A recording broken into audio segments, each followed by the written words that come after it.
وہ کلمہ جس سے اہل تشیع اور اہل سنت کا اختلاف ختم اور سارے مسلمان اکٹھے ہو جائیں، ایک ہو جائیں۔ نحمد و نصلی علی رسول الکریم وعلی آلہ و اصحابہ اجمعین، اما بعد، اعوذ باللہ السمیع العلیم من الشیطان الرجیم، بسم اللہ الرحمن الرحیم، قل یا ایھا الناس انی رسول اللہ الیکم جمیعا۔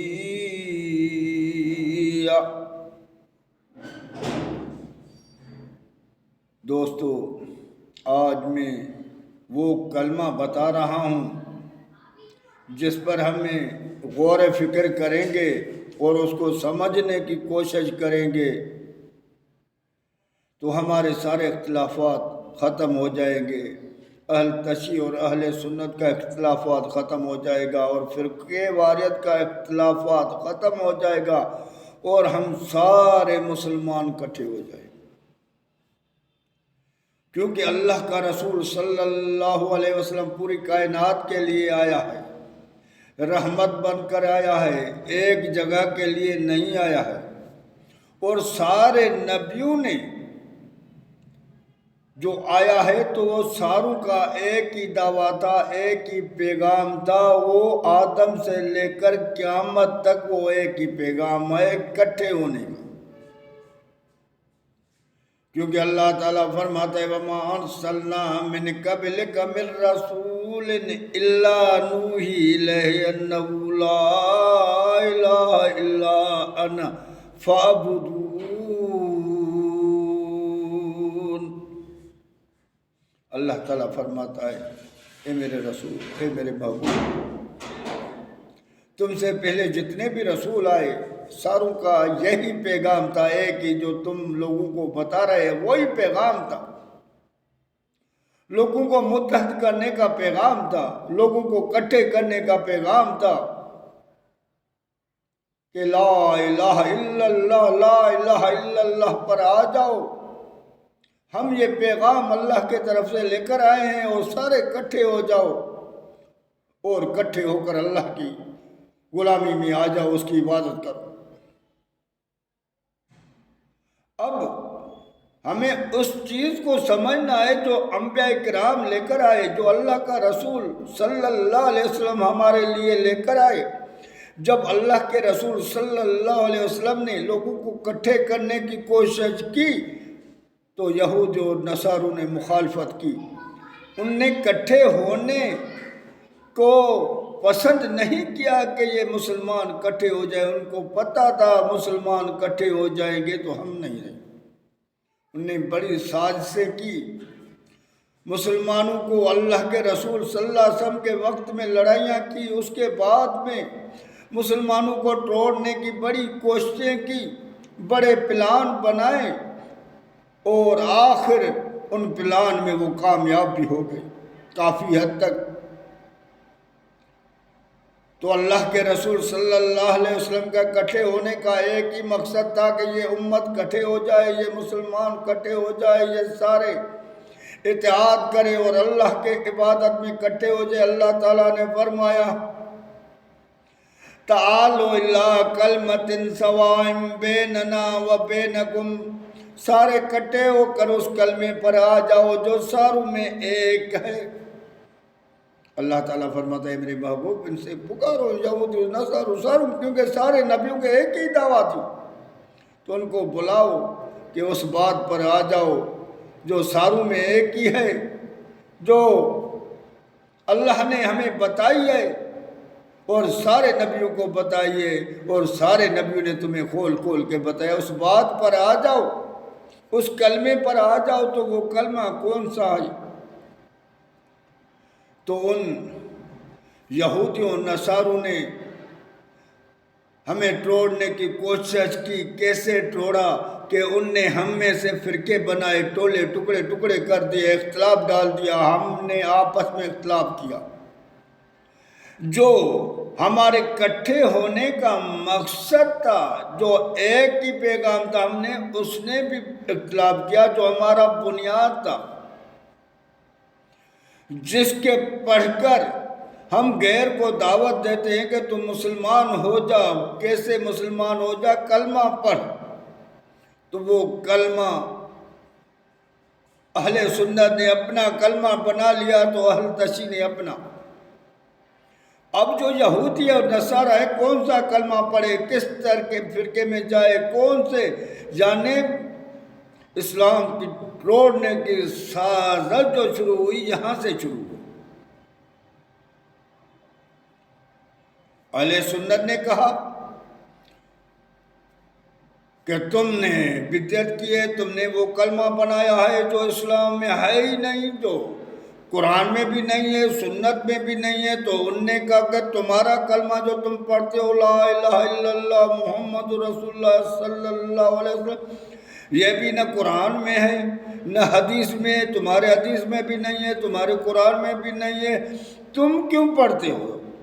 تو اہل سنت نے کہا کہ ہم اس کو ثابت کریں گے 2 حصوں میں۔ تو انہوں نے کہا ہم بھی ثابت کریں گے 3 حصوں میں،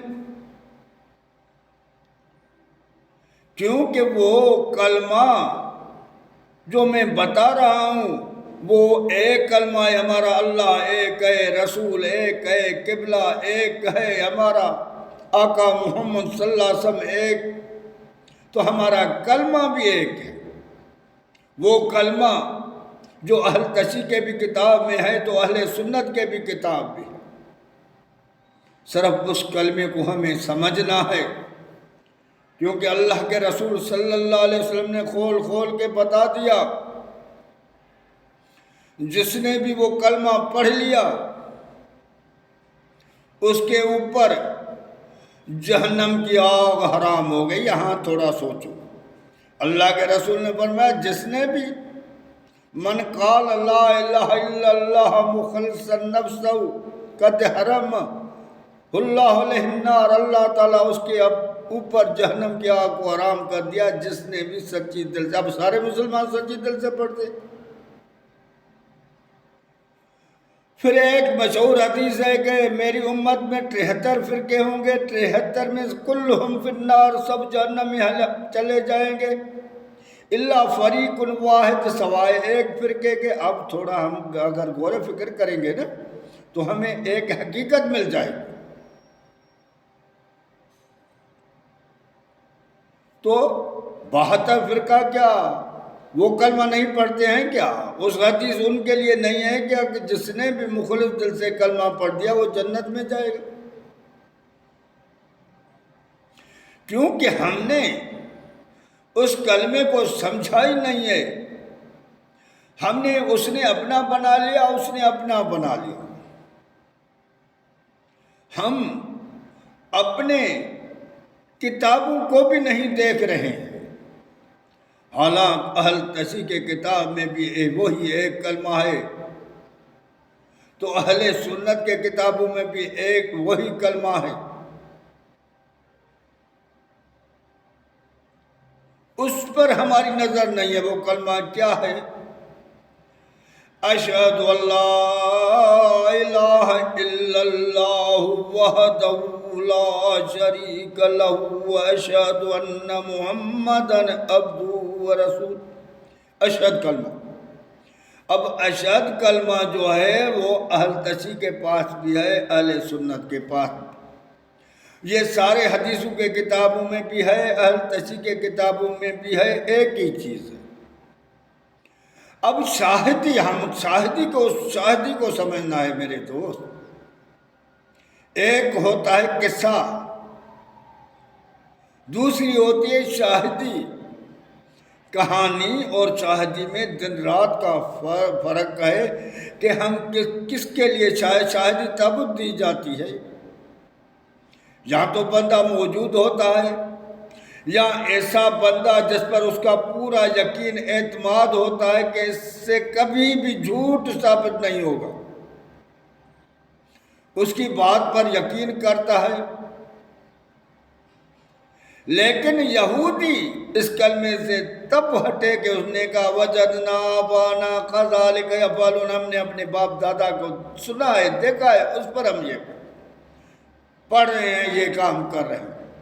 تو دوسروں کے پیچھے چلنے والا، غیر نبی وقت کے عالم حاکم کے پیچھے چلنے والا ایسا ہے جیسے کہ ایک نابینا ہو، اندھا ہو، اور کسی راستے کا کسی سے پوچھ رہا ہو، اس کا ہاتھ پکڑ کے لے کے جا رہا ہے، اب اس کی مرضی ہے، اس کو پانی دریا میں جا کر پھینک دے یا کسی جنگل میں پھینک دے، اب اس کو کوئی پتہ نہیں ہے کہ وہ کہاں جا رہا ہے۔